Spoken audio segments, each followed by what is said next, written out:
Hello everybody, welcome back to Kanga TV, home of North Melbourne fans, and welcome to a fresh video here on the channel. It's been a very, very big week at Arden Street at the moment. We've got the women who are entering Grand Final week for the third consecutive year. We've got the men, all of whom are now back full training and fresh off a 2-kilometre time trial. We've got a lot to talk about, a lot to unpack from both sides, so I thought we're better to do it all than right here with you guys. Let's start off with the men, and as mentioned before, all of the boys are now back at Arden Street and getting into pre-season training for 2026. Last week, the first to fourth years officially returned, but I think majority of the boys already returned to training last week, which is such a great sign. It's really, really encouraging when so many of the senior players are eager to get back into training and step themselves out onto the field. Of course, we added 3 new names to our list last week during the national draft. Those boys have joined the group. All of the senior players are back now, and Monday morning didn't waste any time, straight into the 2-kilometre time trials. There was quite a few interesting talking points when you look at this year's time trial, compare it to last year's time trial, and one name in particular has got a lot of the fan base talking. Griffin Logue finished second in the 2-kilometre time trial, only behind Dylan Stevens, who we know has an incredible tank and can really turn on the speed when required.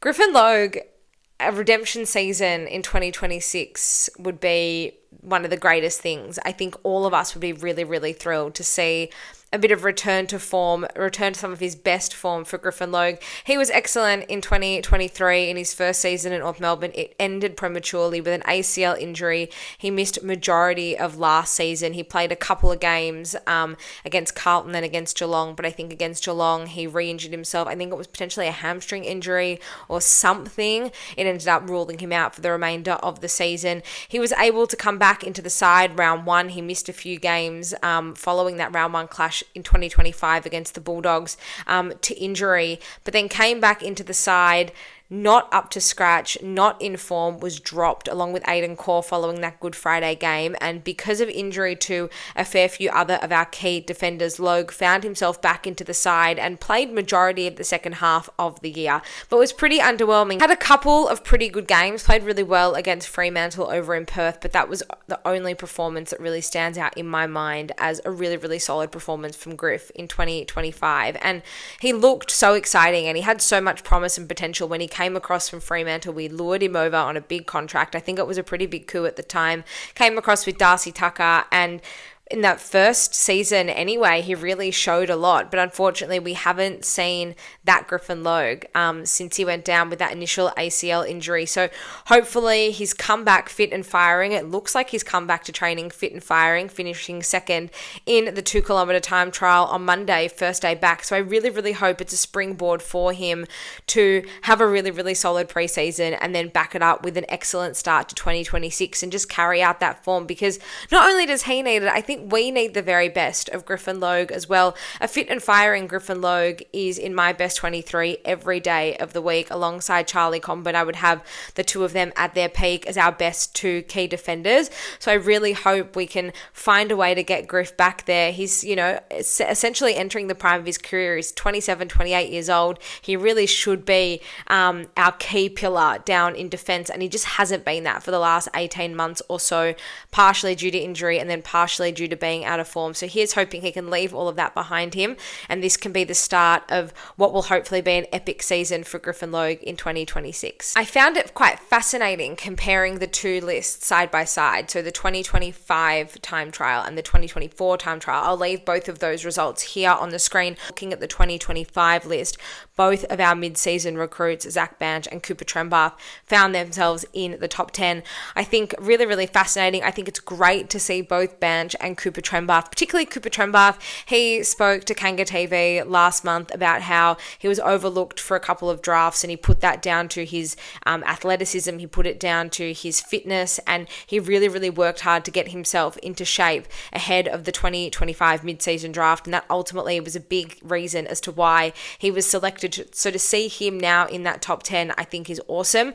I think it is really important to note as well that not all of the players took part in the 2-kilometer time trial on Monday. Some of them have returned on modified programs. I believe Jai Simpkin is one of those players.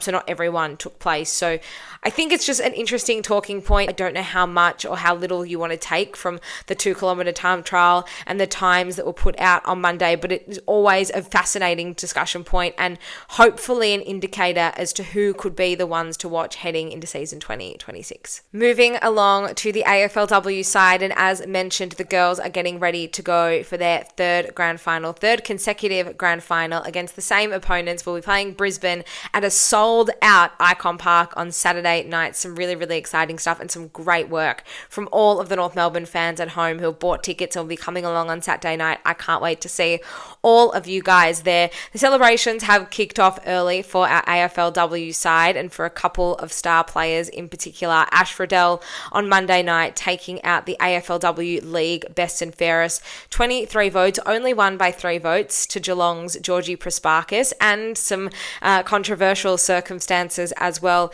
Her record-breaking game, 45 possessions in round 8, going with no votes on the night. So a little bit of a Naz Brownlow snub 2.0 there for our Ash, but she took it all in her stride. She was excellent when she spoke to the media the day after and spoke to the crowd on the night in her acceptance speech. She said that all these things come in swings and roundabouts, and she probably got some votes where she didn't think that she deserved to poll, so maybe that made up for that initial snub. Jazzy Garner, our captain, with 15 votes, finishing in the top few getters as well. Speaking of Jazz Garner, she was named captain of the All-Australian side for the third time. She made the side alongside Ash Riddell and debutantes Talia Randall and Blah Bogue, who both made their All-Australian debut in season 2025. Crazy to think there were no North Melbourne defenders for a side that was not beaten all season, another season undefeated, and no North Melbourne defenders made the final cut. There's always a little bit of controversy around a fake side, so I thought I would just add that in there as well. And Jazzy Garner was on a roll. She was named the best captain in her first season as captain on Tuesday night at the AFL Players Association Awards.